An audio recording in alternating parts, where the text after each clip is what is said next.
Yo, yo, yo, what's up, everybody? Thank you for tuning in to yet again another fantastic indie comic interview. This time it's going to be a little bit different. We are here with our good friend Kylar of Foreign Press Comics, and we're going to be breaking down his indie comic publishing label. Thank you so much for stopping on. I really appreciate just you taking time to come on here and break this down. This is our first time really diving super deep into a publishing label. So how are you doing, man? Thank you for stopping by tonight. And yeah, let's go ahead and start breaking down who you are.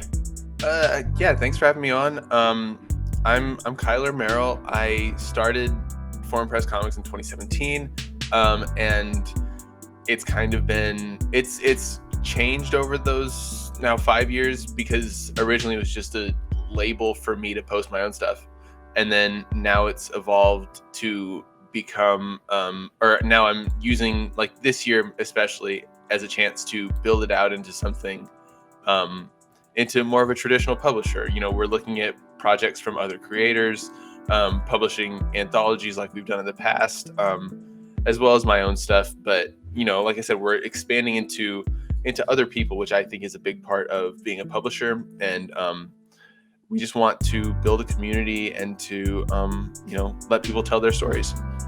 So when you first started, it was to help publish your comics, but you're trying to build a community. It seems like, you know, what was your inspiration to take it from, you know, just the very beginning to want to start pushing out and helping other creators out there? I mean, that was kind of always the idea. You know, I always wanted to do that. I always wanted to expand out into other people. And, like, originally my ideas were a lot different. I was going to be building a shared universe and was going to be hiring out. And then over time I realized that I didn't want to just work in superhero stuff and make a shared superhero universe. And so it started with, we did an anthology in 2020 called Pandemics and Panels. I got in contact with someone on Reddit named Ian Vanderwalt. He's I don't know if you can hear that. My dryer is...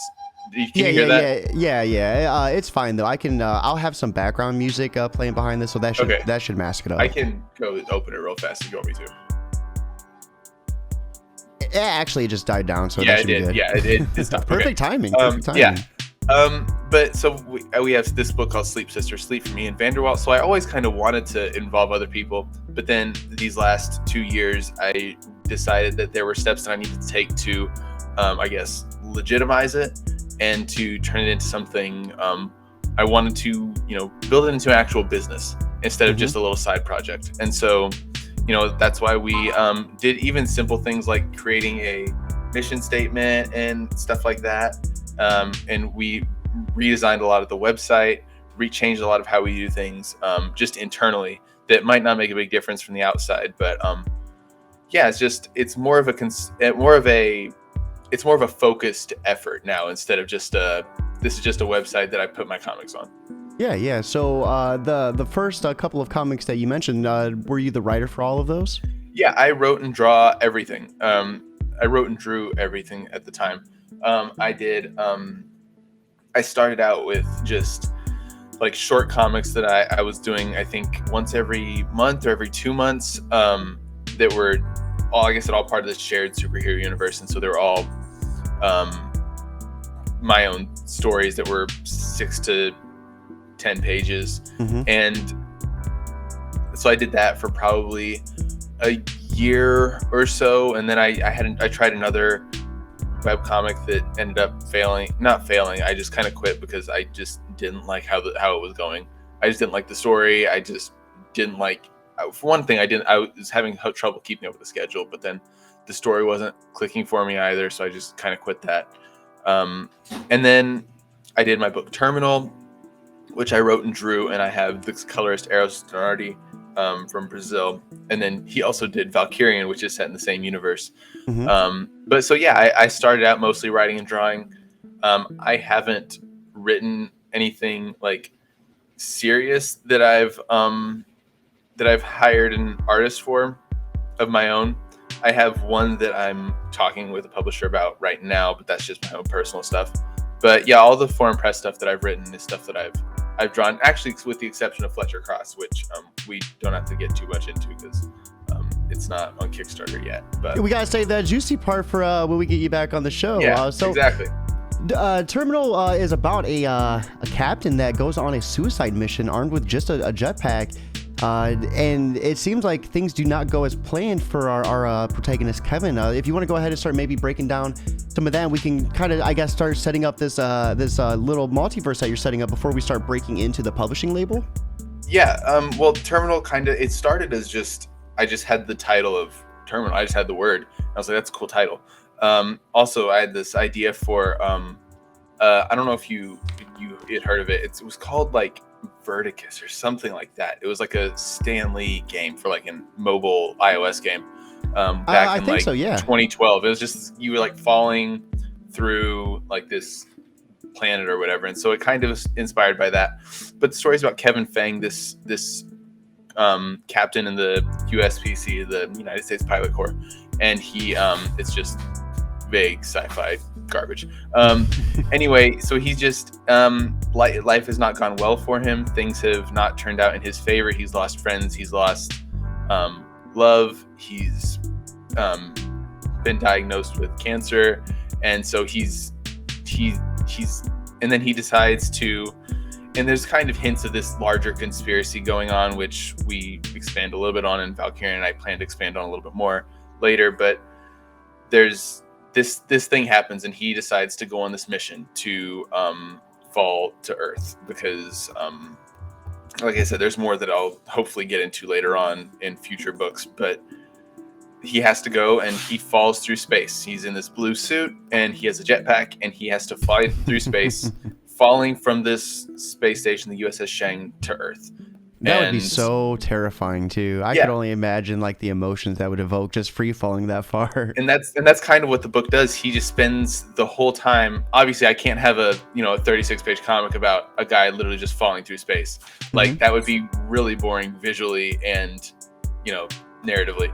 So like throughout the story, it's spaced out with flashbacks to his life, and we see how things have gone from his childhood to the friends that he's made, to the people that he's lost, and then finally it all kind of culminates in this memory of this conversation with his father, where he kind of realizes that things didn't turn out right, but he's experienced love, he's experienced friendship, and at the end of the day he's lived a good life even though things weren't perfect. And so even though he's on this mission that has a bad end, and the ending is there's only real one option, only one real way to end the story, there's only one way to end the story. I won't say it, but there's only one way. And we're kind of ill-fated. It is, exactly. It's an ill-fated journey. And he has to, but he starts off in a very negative headspace about it. Like, I hate it. I'm doing this. It's just a good way to get it to go out. And then it kind of changed, and it's a little bit more hopeful. And he realizes, hey, I've lived, I've experienced all these things, and now I'm doing something else good. And so that's what that was. That's Terminal. I pretty much gave the whole book away, but people can buy that online at foreignpresscomics.com/terminal, or just put that website in the chat as well. Thank you. You can buy digital, or there's a few print copies available. So however many people buy print copies, I haven't really set a number specifically yet, but I'm gonna cut it off at some point because I need to save copies for conventions this summer. So. Yeah. So Valkyrian is did I pronounce that correctly, right? Valkyrian, yeah. Valkyrian. That's a little bit different though. This is with a I'm assuming a female protagonist. Amy, and she is actually teamed up to stop a fascist government takeover. So like a little bit like two different scenarios. What was kind of your take and reasoning for that? Because you said these tie into one another, correctly? Yeah. And so again, this is another one that started with just a title. I started with the title Valkyrian, and I worked it out, and it was this high-tech group called Valkyries. It's just a code word for this covert kill squad that works for ODIN, Odin. And so I just kind of decided at some point that I wanted to expand on the world of Terminal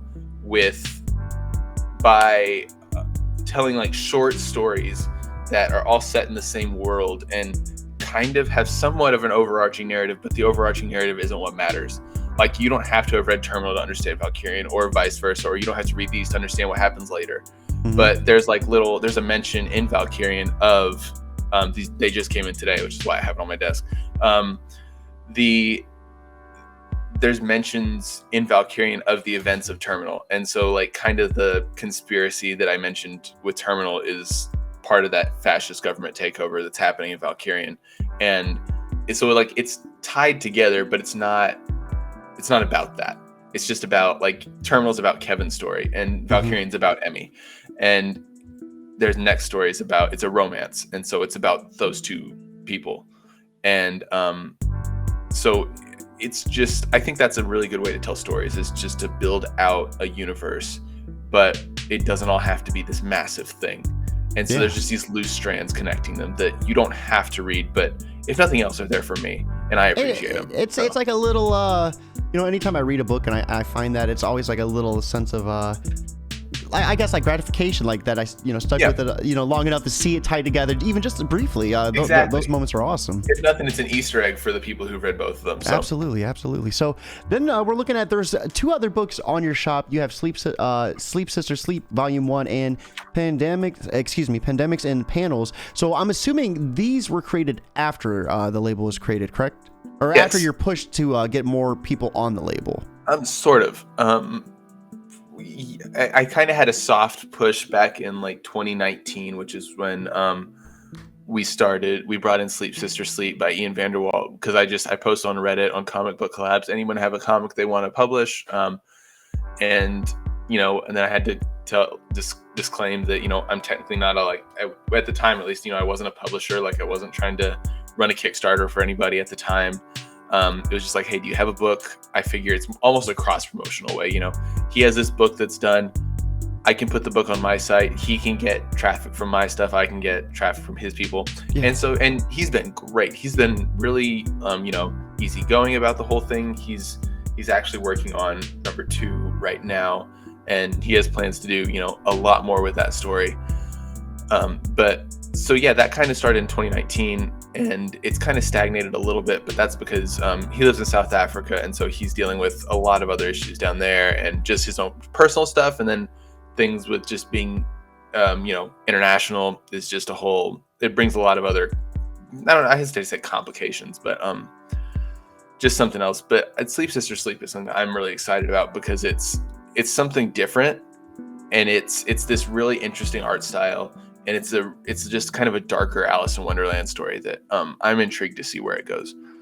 It definitely looks a lot different than the other books. And I think that's kind of, you get that spice of variety when you start adding other creators. I am curious, like what kind of went into your requirements for this? Did you only have was he the only person that reached out, or did you have like some sort of checklist that you used to kind of filter through the people who responded? At the time, it was pretty much just whoever responded, and then I kind of went over and talked with them and went over the book, and I decided that I liked it. I thought it was unique, and then also he was really easy to work with, because there were some people that they'd talk to me for a little bit and then they'd kind of drop off, or they wouldn't be very responsive, or be very they just weren't easy to work with, and so I kind of just didn't. And there were other people who I had a webcomic going. Someone else had a webcomic that was going to go on the site for a while, and then that fell through because they just weren't able to keep up with it. And so it's kind of a mutual decision. They weren't able to do it, and I was like, hey, you guys can't keep up with this, so I don't want to put it on the website. And so I didn't really. But now I'm as I'm looking to other creators, like I have. I'm currently talking to somebody on Twitter right now, and now a lot of what I'm doing is for like actual comics is me reaching out to individuals who I want to see stories from. Okay. And so it's kind of just people that I've either worked with before, or I liked what I've seen, and I'm just like, hey, I like what you do. Do you have a story in mind? And they say, yeah, I have something that might work, and then we go from there. No, that's awesome. We have Dan in the chat from Bigfoot Knows Karate. Thank you for stopping, and we appreciate that. Hey, Dan. So, are you able to talk about who you're potentially talking with to get on this label, or is that still like in the wraps? If it is, I totally get it. No worries. There's two things that have been announced that I can talk about. And one is literally still just Twitter DMs. So it's not like anything substantial yet. I really, really hope that it can be, because I'm really interested in seeing what we can do with this creator. But no, we have a book called Frosty the Hellmouth from Jay Sheik, who he wrote the first chapter of the Fletcher Cross anthology. And so I reached out to him. I was like, I really liked his art. I wondered what he posted that he had some stories he didn't know what to do with. And so I reached out. I was like, hey, you have stories. We need a story. We like what you do. What do you got? And so he pitched this story. It's this 80s story about, satanic magic when this town builds the largest snowman in the world. After this record snowfall, they decide they're going to capitalize on it, build the largest snowman. And then this kid and his brother end up using satanic magic, and we end up with this demonic giant snowman. Yeah, what a attacking crazy the town. Story. Yeah, reminds me of kind of like the evil version of Jack Frost. I don't know if you remember that or not. Yeah, exactly. That's kind of what we're going with, and I'm really intrigued with where he's going. I read most of the script. It's just a one shot, so I really like what he's doing, and so hopefully that'll be out later this year, or at least it'll be on our Voyagers program, which is something we're going to test out. It's just a pre-order program that we're doing. But that, and then the other project that I can talk about is our anthology called Smash Quarterly, which is going to come out in 2024, ideally.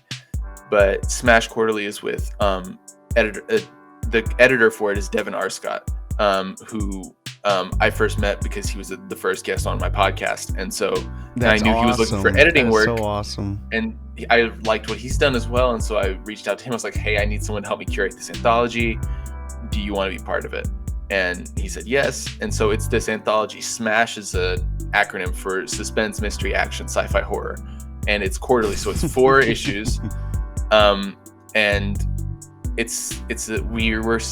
we have like 4 days left for accepting submissions for the first quarter, the first issue of the 4-part anthology series. What type of horror are you guys looking for in it? Like anything, honestly. It's anything. We're not looking for anything, explicit, like X-rated or anything. That's pretty much our limit. Is just nothing too crazy. Just R rating is kind of been my guideline. But so we're just looking for anything within any of those genres, because it's kind of intended to be just a comic anthology of people telling short stories that they want to tell. And we have a few that are going to be that we haven't announced yet, but a few stories from some creators that are going to be overarching, so they're going to appear in all 4 issues. Some stories, like it'll be a 4-part, and then we have some that are just one shots going to be in that one only. But so yeah, those are the 2 things that we're working on with Devin and Jay. And so yeah, those are the big things. Like I said, there is other stuff. There's 2 other things that I'm talking to people about now. One is a potential one-shot, and then another one is something I might be co-writing, but it's also going to be a bit of a it's going to be a video/audio project as well. Mm-hmm. Just in terms of I don't want to get too much into it, because it's still I still haven't finalized a lot of the details, but hopefully it'll be I think that will be a learning opportunity, because it's going to be looking into the writing process and watching as the story gets created. No, absolutely. So I think that'll be interesting. But yeah, I don't really have too much else to say about that yet. But so what all goes into making a publishing label? Like, what all do you have to do? Like, how different is it just from just creating the books and kickstarting it to actually being the one that is the one publishing it? I don't really.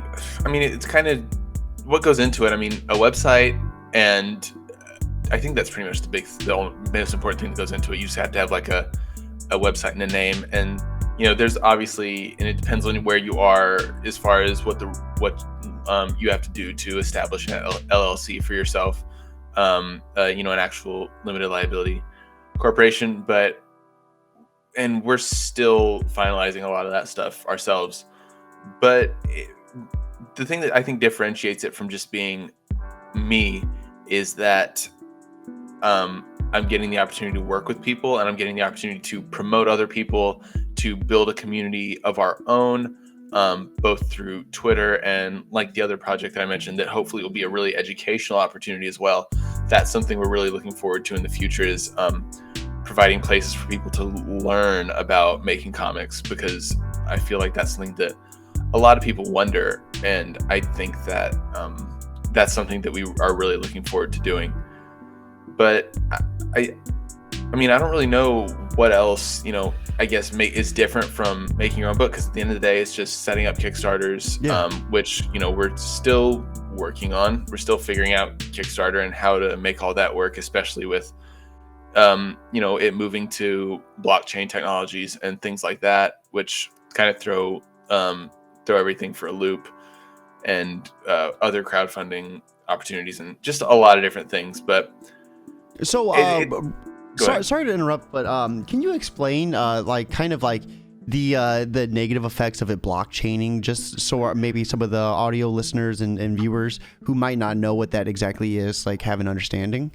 Yeah, I don't know. I'm not the best person to ask about that, but the best answer I can give is that it's for one thing, and this isn't a reason to completely move away from it, but last year Kickstarter announced that they're moving to, I think in the fall of 2022, move to some blockchain technology. And blockchain is, if you don't know, if anyone doesn't know, is the technology that they use to mine Bitcoin and to create NFTs and things like that. And it kind of works in that it's like a chain, and it's all digital information. I assume most people who are aware of cryptocurrencies and things like that are aware that it's all digital. And so it's all based on how, like you can't delete. I don't know. I'm not going to explain the You're fine. Basically, it's hurting the planet in a nutshell. The two things are that it takes a lot of energy. It produces a lot. It requires a lot of energy, which means it uses up a lot of our resources, especially things like our fossil fuels and things that aren't renewable. And which that's less of a problem with cryptocurrency or blockchain specifically, more of a problem just with our infrastructure. But the other thing that I think isn't really a reason to not do it is just because a lot of it is kind of dumb. I mean, I don't think that cryptocurrency is dumb. I think that I own some Bitcoin, and I think that, it could be used. It could be good when used correctly, but it's kind of past that at this point. And then the obsession that people have with NFTs and things going for millions and millions of dollars, I think are also, I don't know. I'm curious to see how impactful it really is. I think a lot of it's going to be a fad, but we'll see. But yeah, that's kind of the two big reasons, is just that a lot of people just have a bad taste in their mouth because of NFTs and things. And so that, plus the insane effects that it has on the environment, because it requires so much. If you look at like any of these mining farms for cryptocurrency, they're using tons and tons and tons of power. Oh yeah, being like a gamer myself, like when everything was hitting the fans, graphic cards and like stuff like that were just impossible to find because they were just swooping them up. Like they had bots set to just buy them the second they dropped, and if they weren't mining, they were scalping them, and it was just ridiculous. Yeah. And if you like look at, like, you can look it up online and see like some of the actual farms, like they just have massive buildings that are just full of just computers, just running nonstop all day every day. That require a lot of processing. They have to have like actual box fans on because they're getting so hot. Yeah, exactly. And so it's that's kind of the big thing. Like, not to get off tangent, just it's so crazy because like the way they do it is just like solving math questions, I guess. The way they like Bitcoin is farmed is like solving like mathematical equations that you can only do so much of. I've never been able to grasp that as a concept. Like I haven't either. Like I can't explain to you. One day on like when all that stuff first happened, I'm a teacher, so I spent my planned hour one day looking on YouTube, blockchain explained for kids, and I still don't get it. Like I watched 4 or 5 videos like explaining it, that were designed to explain to 5 to 10-year-olds, and I get it, but I don't get it. Like it doesn't make sense to me. I understand like how it works, and that like it's all designed so that if you buy a Bitcoin, I can't go and change the code because there's all these other computers that can verify that that's not the original. But I just don't get and like I said, a lot of it is, because the idea behind crypto is that it's going to be a decentralized money, but in reality it's not. And, because people who own crypto kind of already are in control. And you have all these pump and up schemes and things like that. That I don't know. I don't want to get too into that. No, you're fine. I'm going to get in over my head and at some point and just say something I don't know anything about. And get myself in trouble. We'll go ahead. We'll start reeling it back in.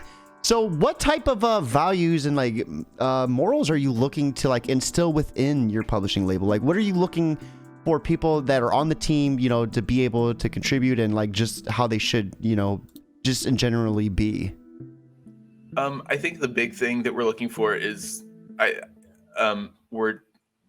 think this is obvious. I feel like a lot of people in our circles are, or at least in my circles, are anti-Comicsgate. So we want collaboration, inclusivity, and creativity. Yeah, I stole that off of our website because I wanted to make sure I got all right. But yeah, those are kind of the three big things.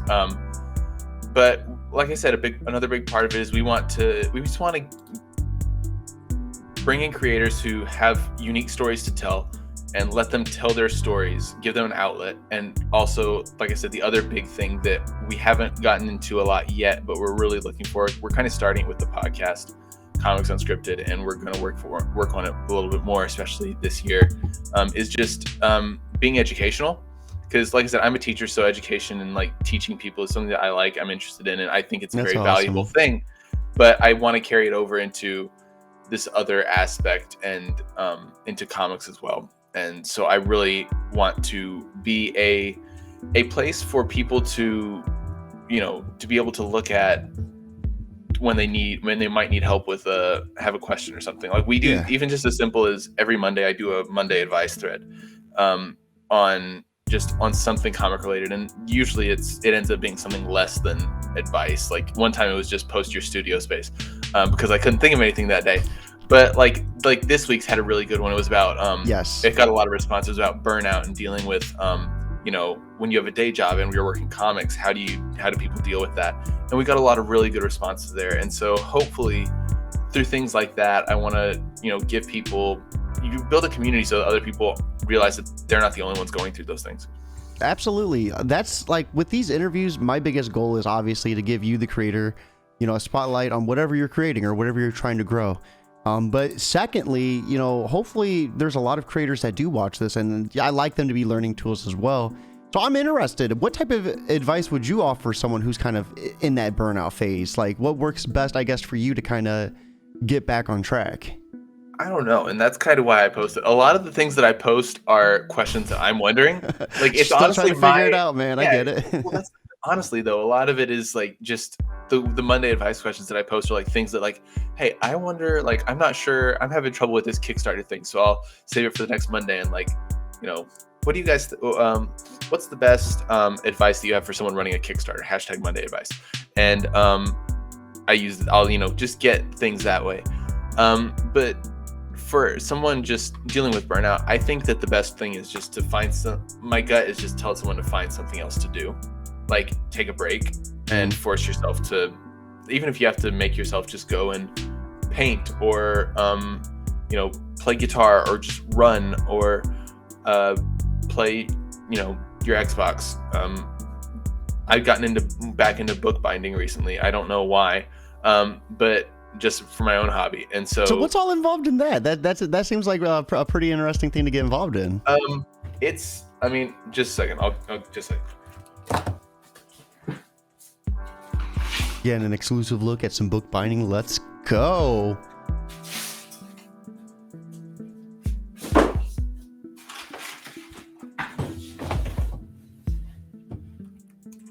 Sorry. I wanted to. I like having a chance to show this off because I don't have a lot of chances to show it off. It started as just a way to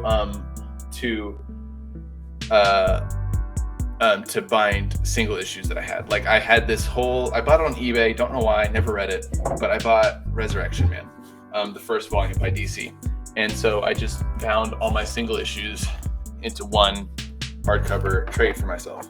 That is so cool. And I did the same with the second volume, and then this is the one I'm actually proud of. So I'm just going to use this as a chance to show it off. Demon Knights from the New 52. I did that on the cover. It's a vinyl cover, so it looks leather. It's got gold encrusted things. It's got Demon Knights stamped in it.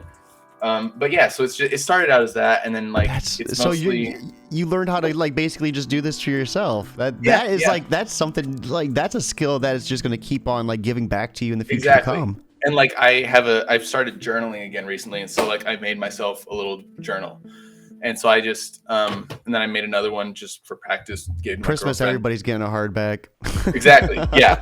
So just something like that, whatever your hobby is, just I think that's the best thing to do to deal with burnout is find something that you can do that doesn't feel like work. And that's been my struggle recently, is finding something that everything ends up feeling like work, because it feels like I don't have time. I said I was going to bind those books together, because I just bound my Death of Hawkman series. And so I was like, oh, I need to go bind that. I need to bind it. And so that became work for me instead of fun. Or like I want to be painting more, like oil painting. And so I'm like, oh man, shoot, I need to start painting more. I need to paint. And it becomes work and not fun. And so that's what I'm struggling with is, learning how to have fun and not make everything feel like I'm so rushed all the time. But I don't really have an answer for that part. But I think just the first thing to do would just find something you enjoy doing. Yeah, I mean, for me, I quickly, when I first started doing this, was overwhelmed with just the response of like the amount of people that want to get an opportunity to talk. And I just, it was so hard for me not to get burned out. I just finished my first podcast in 3 weeks. Just because I've been so swamped. And like for me, I don't know, actually going to work seems like a break from it. Seems like it's, going to work is kind of like my break from doing this, because this seems like it's my job because I spend so much time doing it. But it's like when it's your passion and you love doing it, like you don't even, I don't know, like it's hard to stay away. You know what I mean? It's hard to like not keep doing it. And that for me, that comes and goes in phases. Like I'll have times where like I'm just like ready to go. Like I am working on something comic related every day after school. I'm ready to go. I'll get off work, I go to the gym, and then I come back and I'm just working comics the rest of the day. And like that's just what I'm doing. But then I have other times where I'm just like, I have to go make this freaking Kickstarter video. And then I have to go and I have to send this email to all these reviewers, and I have to go and all these things that I have to do, and I'm just like tired of it. But it, like I said, that goes in waves. And so, eventually I'll come back and I'll be excited for it again. And so it's all perks of being a publisher, right? Yeah, exactly. And I can kind of actually I would say that's kind of the opposite, is that now as a publisher I feel more of an obligation to stick to a schedule and to be on time. Whereas as a person, I'm like, okay, as an individual I can stop working on my own project that I'm doing on the side. But if it's a foreign press project, I'm like, shoot, I got to get that book out on time. And so it's kind of been a double-edged sword. So, and that's a bit of, kind of what I'm trying to do this year and next year is, set a schedule and stick to it and find something. And that's part of why I want to be working with other creators, because that takes some of the pressure off me and means I don't have to be working on comics all the time. And hopefully working on my stuff can become that hobby for me again. So how many? Oh, sorry, I didn't mean to interrupt you. Go ahead. No, I'm good. How many people are you looking to have, like in total? Like, is there like an end number for you, or are you just kind of figuring that along the way? I mean, as far as like employees, I just want myself and maybe enough to hire another person, but Foreign Press is creator owned. So, let me rephrase that. How many indie comic creators are you guys looking to serve? As many as we can handle. Right now, the goal is to do 4 of some, might not be a comic project, but 4 projects a year. We're trying to do things quarterly. And so like next year, one of those projects might be an online, my goal hopefully is to do some kind of online school, bring in other outside people to do classes on stuff, and we'll see how that goes and if that pans out. But so that might be a project, doesn't have to be a comic project, but so the goal is for a year, And so I don't know, we'll just kind of see how that goes, and maybe that ends up being too much for me at this point in my life, and I might have to scale that down, and I think that's okay. Yeah. I want to make a schedule and stick to it. You really And seem like man, I'm sorry to interrupt you again. go for it. No, you're good. I ramble too much. You really seem like you have a love to teach. Have your kids had the opportunity, like the kids you teach had the opportunity to read like any of the books you've written? No. Last year I taught 3rd grade, and I totally forgot it would be something that you probably wouldn't want to show kids. Well, the terminal I didn't want to show kids because that was the only thing I had in print at the time, and I didn't want to show that kind of really sad story to a bunch of 3rd graders. But then this year, I just don't want to. Enough people have found my personal Instagram, as well as they know that I make comics even before like one girl, like very first day of school, came in, she's like, "You make comics, right? You're a writer, right?" And I was like, how do you know that? So they're at 5th grade, they're old enough that they can Google stuff on their own, and so they're aware and they can find it. I don't go out and actively show them my work mostly because I'm just embarrassed, which that's just my own anxiety, not anything, nothing that I think it's hard to be acknowledged, especially when you get caught off guard. I do a lot of Twitch streaming on the side, and there'll be time where people will call me by my Twitch name, Jaffer Cody, and I'm like, how do you know me? Like, who are you? Like, Yeah. where do you come from? And like, no, I get it. It is almost like slightly embarrassing because it's like, when I'm doing that, I'm doing that. But when I'm doing this, like, this is me, like, not doing that, And not just that, like, for me, like, I can post about my comics all day long on Twitter when it's kind of faceless or to people that I might not know, or my comics people on Twitter. But when it comes to explaining it to my friends or my parents or anyone I know in my personal life, it is like a whole other just feeling of embarrassment and like, oh my God, like I can't believe I'm explaining this to you. I feel so stupid. But I can post about it online all day long. But the second I have to explain my Kickstarter to my parents, I'm like shitting myself. Well, it's easy to take criticism and stuff from people you don't know, but like people that are close to you, that's like heartbreaking. Like, it's heart-wrenching. Exactly. And so I guess I'm afraid of that. I don't know. But no, I do have comics in my room. Like this year I got a copy of Miss Marvel, the first volume. And so I included that, and I had a lot of kids who wanted to read it, and so I let them read it. And I have other comics that are in my classroom. And that's kind of one of my goals is to, in the next few years, is to get some more middle grade content, just because I think that's a market that needs to be tapped in general. But also just for me to be able to have stuff in my classroom. But no, I guess to answer your question, no, they haven't seen my books. They've seen comics, and I make sure to include comics in like one of the assignments that we do. And we did one a couple weeks ago, and we're gonna do it again this next week or the week after next. I don't remember. It's a choice menu, but one of the things is, which means they get to choose what assignments they do, and one of those is a comimic strip. And so the option is so I just like to include that option because I know I have several who like to draw, and I just like to include it just to, I don't know, because it's becoming a lot more accepted to like comics and to like manga and things like that.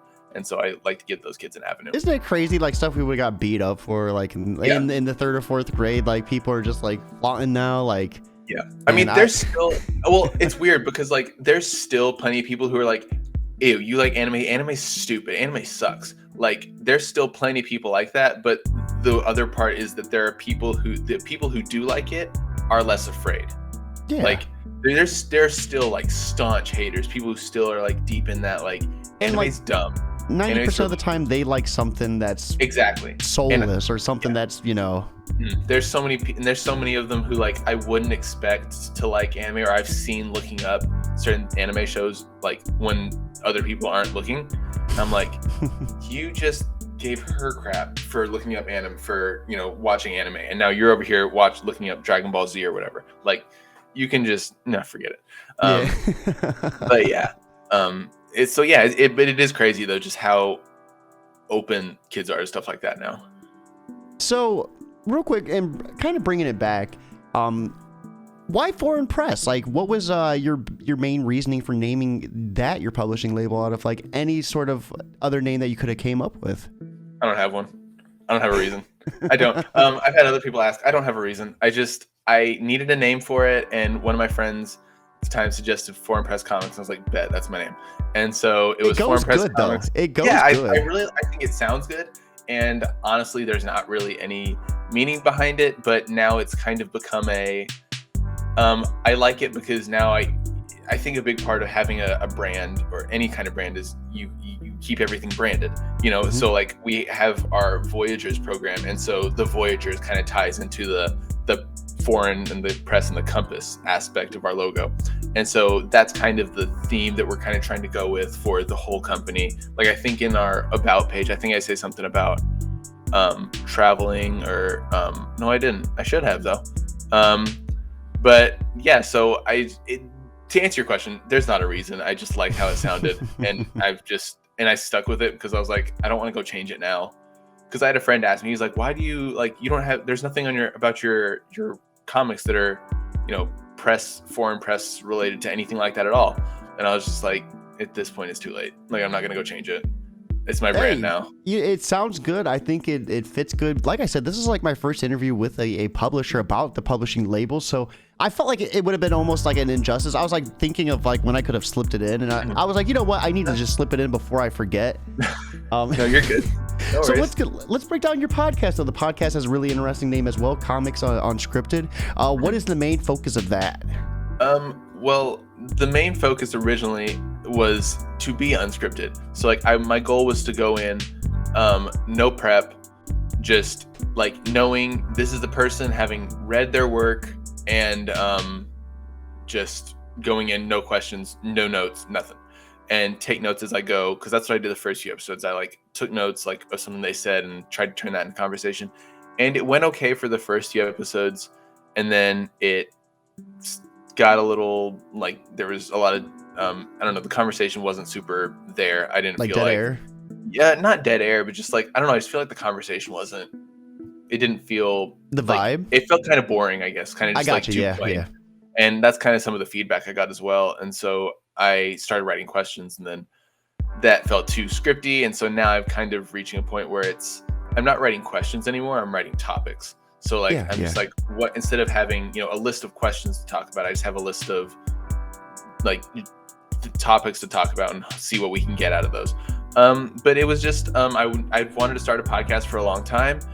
And I finally just in June of last year said, I'm going to do it. So I got the logo designed and downloaded Audacity, bought a microphone for $30 on Amazon, a pair of headphones from Walmart for $10, and said, okay, I'm making a podcast now. And so I just started uploading it online. I just talk to other creators about their projects. Like you, it's usually to promote something, but not always. We've had other people on, like I've talked to the guys at Band of Bards, and they didn't have anything to promote. Same with Comic Book Yeti. I think Linear Burton of From Scratch Comics, he didn't really have anything to promote specifically. Like he didn't have a Kickstarter out. So it's just talking to interesting comics people about what they do. I like to try to get a little bit deeper. I don't want to just ask the same questions about their book. So I try to think. It's so hard to do. Yeah, and that's why I listen to other interviews with them and stuff is what helps me a lot, because then I'll be like, okay, they said this. I'm going to see what I can get out of that and expand on certain aspects that I would have liked to see them expand on in other interviews. And so, it's just that's pretty much all it is. It's funny you said that, because one of the reasons I asked about the binding is because I did an interview previously where someone was like, I wish I would have, because at the end I always ask a small questionnaire like how I could have done better, like what could I do to learn to make this better each and every time. And I remember I was like, what was your thoughts? And he's like, well, I wished you would have asked about this, because then I had a good story. And I'm like, you know what, next time I see something, I'm gonna have to take it. And it worked. It ended up being like a phenomenal, story. I loved it. Are you looking to do a lot more binding for your projects in the future? No, like for foreign press comic projects. No, yes and no. Like I would like to, but the amount of work that would require.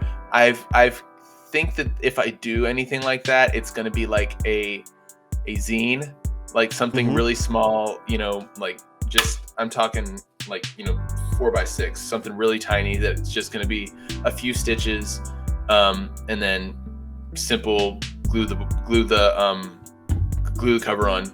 I'm not trying to bind like all my issues. Yeah, that would be probably a nightmare. But that might be a cool Kickstarter idea at some point. Yeah, that's the other thing I've thought of. I've thought of doing it as like a, for the Kickstarter, I'll hand print myself and hand bind this whole book for you. That'd be so cool. But that I would like, if that's a Kickstarter award, I'd have to have like 2 or 3. Yeah. Like it'd be severely limited. It'd be expensive as fuck too.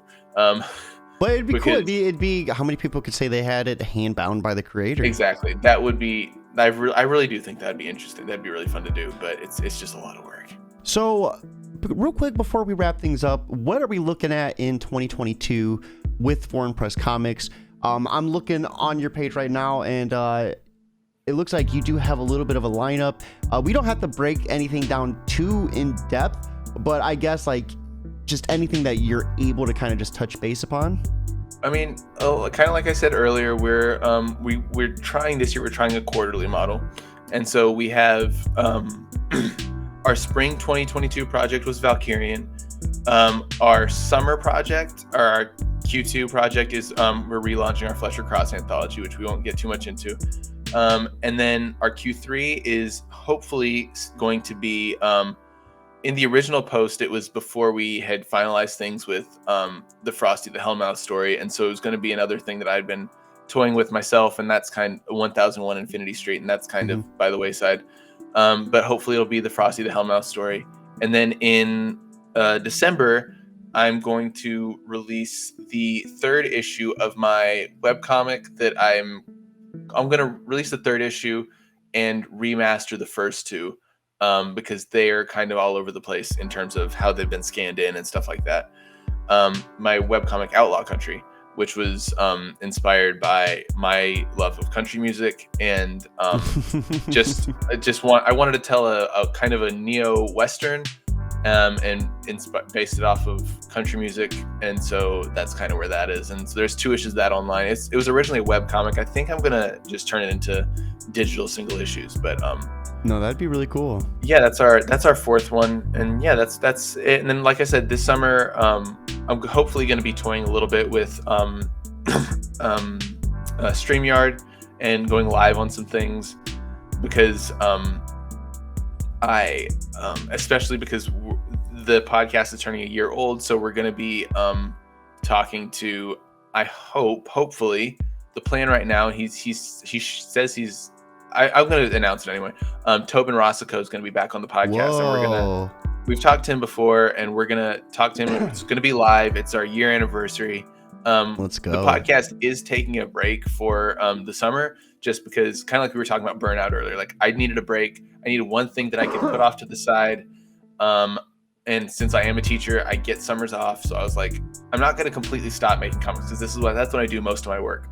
But I am going to put the podcast on hiatus just for the summer to give myself a break. There's priorities, Exactly. And so, we'll try to do some sporadic things with some StreamYard. And like I said, there's a writing project that I hope to do through some video and some video component as well. So real quick, with Voyagers, you're looking at creating, because I know you talked about it a little bit briefly, but you're looking at creating something similar to Zoop and Kickstarter. What was your reasoning for diving in and somewhat, it feels like, of already like a competitive scene?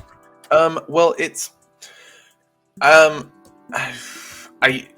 have mixed feelings about Voyagers. I feel like I jumped the gun a little bit with announcing it kind of early, but the goal is to be an in-house Kickstarter, in-house crowdfunding. And so it's basically just a pre-order section. You get to kind of like we did with Valkyrian. With Valkyrian, we did limited pre-orders. So pretty much the only way you can get a pre-order, with the exception of, like I said earlier, a few copies, you had to pre-order the book. And so it's going to work like Kickstarter in that you pre-order the book and you can make your own set, I guess. You can choose whether to add, whether you want the main cover or the variant, or whether you want to add this print or that print. And you kind of can make your bundle yourself, similar to Zoop, but it's all in-house. It's all through us. The money is going directly to the creators. It's not going to we're not having, I mean, obviously there are fees that come through using a website to host your e-commerce page, but we're not having to go through Kickstarter, and it comes out to about the same. But this way we can get everything directly to the creators. It's directly through us. You build what you want. And the other big part of it is that you get to be, if you become a Voyager, you get added to our I like that. You get added to our thank you, our special mailing list for that book only. And so you get to see it get made, you get to see updates. It's kind of like someone described it as keeping the studio door open. And so we're letting people in as we make the book. Is this going to be something where only people on the label are going to have access to it, or are you going to open the door for other people who want to run their campaign on this? No, I think the plan right now is to keep it just for us, just for Foreign Press books. I don't anticipate being at a point where I can expand it that big. Especially with a one-man team, that'd be a pretty heavy burden too. Yeah, and that's not kind of the goal. The goal is just to make it so we can, as close to the crowdfunding websites that people are familiar with. Like, I spent a lot of time in January working on talking to people to help me figure out this code to get a progress bar uploaded. Like, I was messaging so many different people trying to get somebody to help me code this thing on Squarespace. And finally I got one guy. Oh, well, the thing is, I was talking to people on Fiverr trying to do it, talking to so many people on Reddit, and they were like, well, actually, technically you can't really do that. And then I found some guy and he's like, yeah, no, for sure, add me on Discord. I forget his last name. His name was Chris. He's like, yeah, for sure, add me on Discord. I added him. He put me on a server, and then he just live walked me through the whole thing. Yeah, I remember I used to do indie game reviews, so I would talk to indie game devs. I did probably 100. That's kind of where my knack for interviewing came from. But that was all written and nothing live. But I was hosting a website called Super Game Reviews. I thought that was pretty clever, SGR. And the one big thing was it was plain looking, but someone got me hip to a Megatron on there, where it kind of scans the covers of the articles over. Yeah. I was mind blown. I was like, man, never in a million years would I have been able to figure this out. So coding, that type of bar has to just be hair pulling. Yeah, but no, he's just the most gracious dude in the world, because he just took probably 30 minutes out of his day just to walk the most stupid person in the world through how to just, okay, I'm not the most stupid, because I know a little bit of coding, but I had he's like, okay, well, you got to go to this website and get the key, and he's like, okay, you got that? And so I was mirroring my screen. He literally walked me through the entire process. It was amazing. That's so awesome, dude. I would have gladly paid him, but he's like, no, you're good. We're just gonna go. That's the best. We're gonna go play, and it was right after Pokemon Arceus had come out. So they were like, yeah, we're just gonna go play the new Arceus game.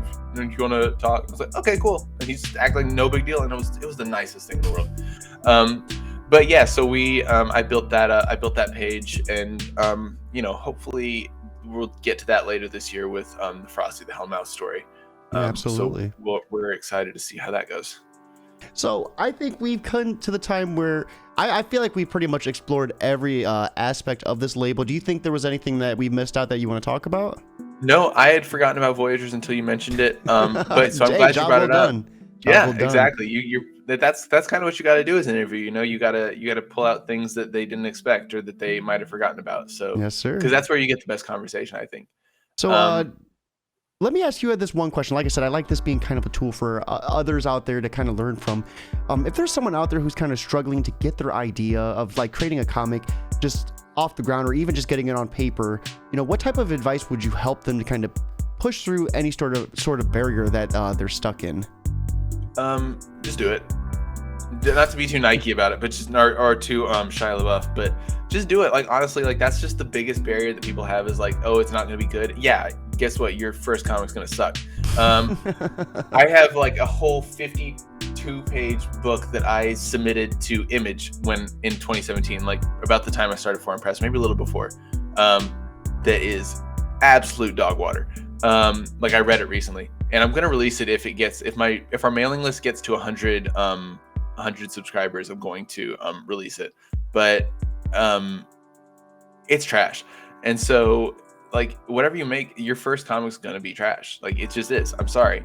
I don't know of anyone who's made something for the first time and it's been amazing.